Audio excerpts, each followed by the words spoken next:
Hey everybody, Stafford G coming to you from beaches of the world. One in particular, Miami Beach. My residence for the time being, not to say that I won't get a hair at my rear and decide at any time to go someplace else. That's just the way I live things. But anyway, today's video, what you think about you bring about. And that's, I'm going to say that again, what you think about you bring about. When I was young, I thought I had a vision that I wanted to build a house in the mountains, and it was either in the mountains or by a river. It had to either have a view or have a river by it. That was the whole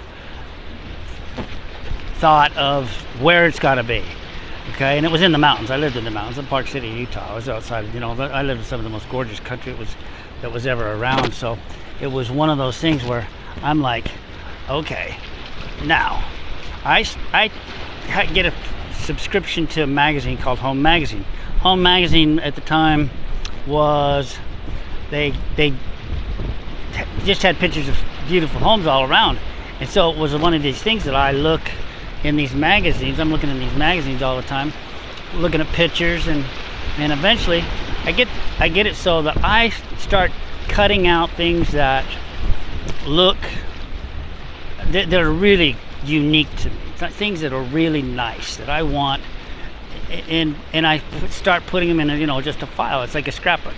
It's like, here's things that I would do to my house if I was ever going to have a house. Okay, well, now you get down to that spot. And they did house plans too. These guys would sell house plans, and back then you could buy a set of, I don't know, 6 or 7 set house plans that you needed for an architect to build a house. And so it was like you're dreaming about this stuff all the time, and I'm always thinking about it. And it's just one of those things I've got in my head. And I'm in a spot. I'm working at the ski resort for the sporting goods store. Okay, I have summers off. Summers, they laid everybody off, so I worked when the ski resort opened, which was usually Thanksgiving through to April. And then I've got the rest of the time off, April, May, June, July, whatever. And I had saved enough money to pay for property. I had $15,000, $20,000 at the time. And so I find a place. I start looking at property, and my wife and I start looking for property. So I'm looking at property, several places over in Heber, Midway, which are towns on the outskirts of Park City, and because they're back up in the hills, several of the places are back up in the hills. Other places are close to the rivers and whatever. And I actually find a lot in a place called Interlochen Estates in Midway, Utah. I'm up on the mountain. It's surrounded by National Forest Service, so the people can't build around this Interlochen Estates. I'm next to Wasatch State Golf Course, the Homestead Resort, which is at the time didn't have a golf course but was going to build a golf course. I'm looking at a lake, Deer Creek Reservoir, where recreation was, we actually taught windsurfing on Deer Creek for several years. I'm in this spot that's just ideal. So we get and buy a piece of property. It's 6/10 of an acre, almost 3/4 of an acre. And all the lots are narrow and long. So I can picture building my house there. So I buy this property, okay, and sit on it for, I don't know, a couple years, and then I'm idle in the summer, so I've got time, and I have all the drafting equipment to be able to draft and design my own home. So every day for the next it was 3.5, 4 months before I had completed it to the point where I felt comfortable that I could build it. And I get it professionally set up so that I can present it to the state and the city people that need to know all this stuff. I get the papers I need done and everything, and proceed to build my dream house. And literally, I go to a lumber company. I go to a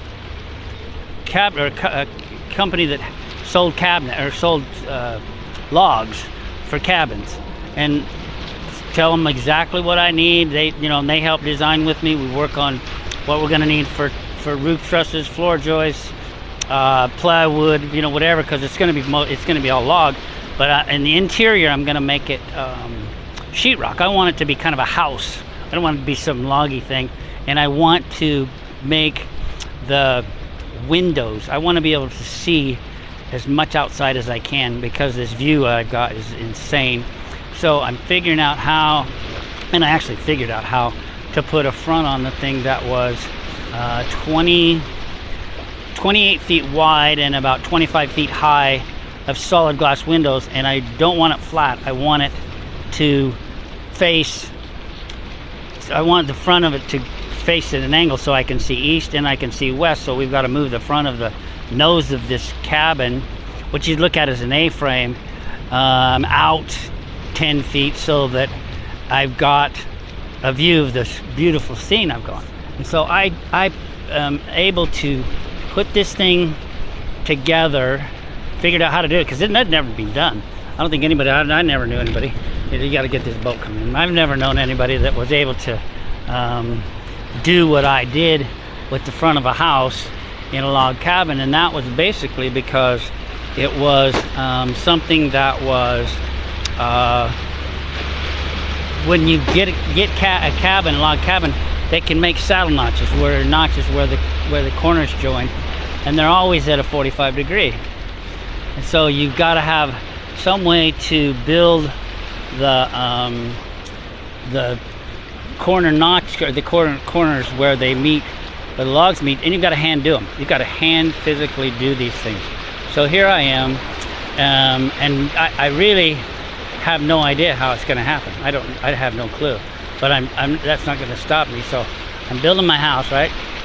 And all of this is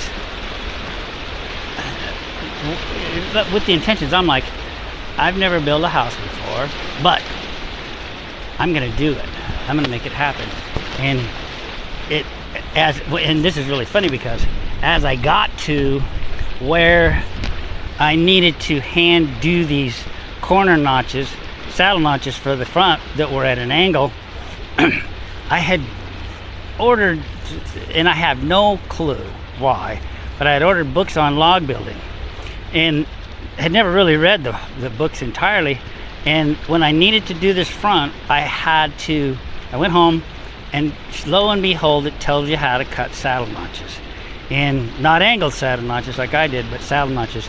And it was like, there's my answer. It was everything that came up that I didn't know how to do.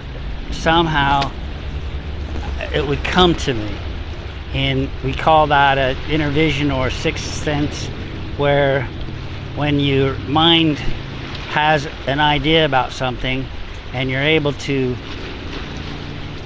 put it in a state of almost a state of stress, a state of it has to happen, a state of urgency, your mind comes up with stuff that you don't know why or how. I call it God. And God would lead me, would do whatever I had to do. And I ended up, if you have not seen my house that I built, go to my Facebook page and you can look it up in my photos in one of my it's the house I built in 1989. It's one of my files in my photos in my Facebook page, from start to end. And I take pictures. Usually I try to take them daily and stuff, but it was something that when you give your mind a thought and start thinking about things, put it in your head, what you think about, you can bring about. And I'm living testimony that can happen. enough of that. I'm gonna, and I can go into detail if you ever have any questions about how I did stuff, how that happened. Get in touch with me. I'll put a link at the bottom of the page for how I'm living right now, and it's got a link to my business that I'm involved with now. But click on the link, leave a comment, whatever. Look at my pictures on Facebook. It's pretty trippy to see from a pile of logs sitting at the lumber mill to the finished house. Talk to you later.